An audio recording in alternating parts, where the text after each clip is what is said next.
Welcome back to The Advocate. I'm Dr. Christy Love, and this is a space where we slow down the conversations happening online and advocate for children, families, and schools with clarity and compassion. Before we dive in, I want to pause and say thank you. To our listeners in Singapore and the United Kingdom, thank you for tuning in, sharing this space with me, and being part of this growing community of advocates. It means more than you know that conversations centered on children, equity, and understanding are resonating across the globe. In our last episode, When Discipline Replaces Development, we talked about what happens when schools rely on punishment instead of teaching, when behavior becomes something to control rather than something to understand. We named a difficult truth. If punitive discipline actually worked, we wouldn't still be seeing the same struggles generation after generation. That conversation brings us directly into today's episode, because once we agree that behavior is communication, the next question becomes, are we actually listening to what children are trying to tell us? Today's episode is rooted in a post I shared on social media that stirred a lot of emotion, agreement, resistance, reflection, and discomfort. And instead of reacting in the comments, I want to do what this podcast is really about. I want to slow it down, because when conversations move too fast, children get lost in the noise. Let's go.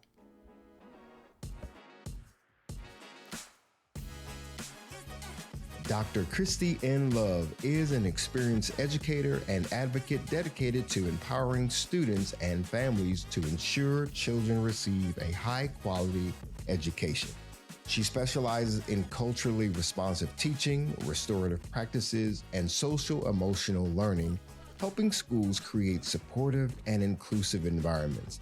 Through the Advocate podcast, she amplifies voices, challenges inequitable systems, and keeps children at the center of every conversation. So here's what I wrote. Parents, let's normalize allowing our children to express their feelings and explain themselves to us. Let's not get angry and treat them as automatic liars. After they express themselves, you may not agree, but validate that you've heard them and explain why you've made your final decision. How else will they learn this skill? That's it. That's the entire post. No suggestion that children run the household, no removal of adult authority, no call for permissive parenting. Just a question we don't ask often enough. How else will children learn to communicate if we don't allow them to practice, especially with us? I want to be very clear about what this post is not saying, because this is often where people get stuck. Allowing children to explain themselves does not mean you agree with them. It doesn't mean you change your decision. It doesn't mean you give up authority. It doesn't mean you tolerate disrespect. Adults still lead, adults still decide, adults still set boundaries. What changes is how we get there. And that how matters, because it teaches children far more than the final answer ever will. Many of us were raised in environments where children were expected to be seen and not heard. Explaining yourself was talking back. Asking questions was disrespect. Silence was safety. And for many families, and in my experience, many Black families, those expectations were rooted in survival. I often see social media posts that highlight shared Black childhood experiences. Posts about strict parenting, harsh discipline, and the way many of us were spoken to growing up. And while people laugh or reminisce, I think it's important to pause and ask, what those experiences taught us about voice, safety, and emotional expression. You know, I often hear people say that you need to put a child in a child's place. Usually, that phrase is meant to mean beneath them, to assert control. But I think about it differently. I believe putting a child in a child's place means holding them in your arms, keeping them in your heart, and carrying them in your prayers. It's not about power, it's about presence. And that presence opens the door for listening, learning, and love. But survival strategies don't always translate into healthy communication skills. So when children try to explain themselves, it doesn't just trigger frustration, it triggers old conditioning. Often, we aren't reacting to the child in front of us, we're reacting to what we were never allowed to do. One of the responses to my post came from a former student of mine, and I want to share it because it captures this generational gap so clearly. They wrote, "Our generation didn't have this. I feel like that's why it's hard to communicate now. When I was growing up, if you didn't have bills, you didn't have problems." That comment stopped me because embedded in it is a belief many adults still carry, that children don't get to have problems yet. But emotional experiences don't begin in adulthood.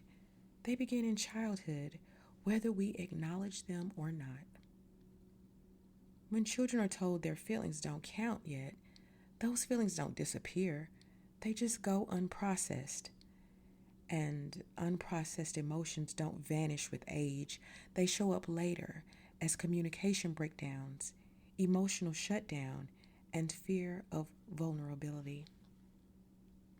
So when today's children are given language, space, and voice, it can feel uncomfortable to adults who never had the same. Not because it's wrong, but because it's unfamiliar. One of the strongest reactions to my post was the assumption that children lie. And yes, children sometimes do. But here's the developmental truth. Children are more likely to lie when they are afraid of adult reactions. When honesty feels unsafe, protection takes over. Treating children like automatic liars shuts down communication before it even begins. Curiosity invites truth. Fear invites concealment. And when adults explode emotionally, children don't learn accountability, they learn self-protection. Validation is one of the most misunderstood concepts in parenting and education. Validation simply means, I hear you. It does not mean you're right. It doesn't mean you're excused. It doesn't mean you get your way. When you say, I hear what you're saying, and here's why I'm making this decision, you are teaching emotional regulation. You're teaching accountability, respectful disagreement, and adult communication skills. These are not skills children magically develop at 18. They are taught through practice. There's another part of this conversation we don't talk about enough. Adults are human. We lose our patience, we raise our voices, we assume intent, we get it wrong. And the goal is not perfection. The goal is repair. I want to be honest and say this isn't something I always get right. There was a moment with my son, Michael, when I was already upset. I had made an assumption about what had happened, and I was ready to respond from that place. But instead of shutting him down, I let him explain. And as he spoke, I realized my assumptions were wrong. I had misread the situation, and in that moment, I had a choice to protect my authority or to protect the relationship. So I apologized. That moment reminded me that listening doesn't weaken you as a parent. It strengthens trust. And it teaches children that truth matters, even when adults have to own being wrong. One of the most powerful lessons a child can learn is not that adults never mess up, but that adults take responsibility when they do. Apologizing to a child does not weaken authority, it strengthens trust. I know this personally. Now, I love my mama, but I have to tell you this story. I remember when I was a child, my mother accused me of something that I didn't do. And she fussed at me. She was just sure I was guilty. Later, she found out I hadn't done it. I remember waiting for the apology. It never came. I finally was brave enough to ask for it. I said, "Mama, you're not going to apologize?" And she said, "Girl, get out of my face." And in that moment, something settled in me. Not anger, not rebellion, but a decision. I knew then that if I ever became a parent, I would apologize when I was wrong. Because what that moment taught me wasn't discipline. It taught me that power didn't need to be accountable. And that's not the lesson we want children to learn. When adults apologize to children, we teach them accountability is strength. We teach them repair is part of relationships. Authority doesn't mean infallibility. And we teach that love doesn't disappear when harm happens. Sometimes the most healing sentence in a child's ear is, "I was wrong. I'm sorry. You didn't deserve that." This is where schools enter the conversation. We expect children to explain calmly, accept feedback, regulate their emotions, and advocate respectfully. But we punish them when they haven't been taught how.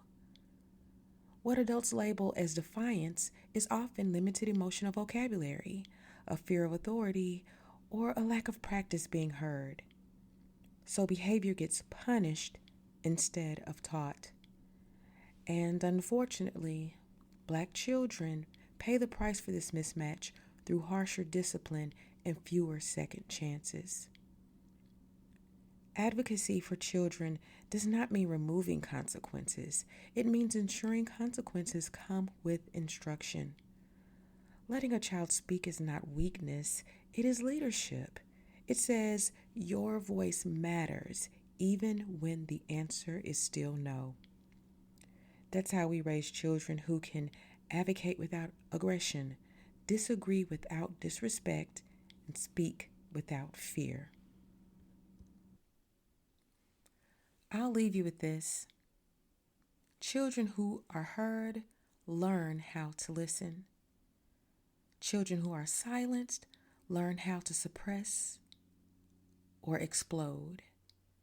We get to choose what we are teaching. Well, I hope you tune in next week.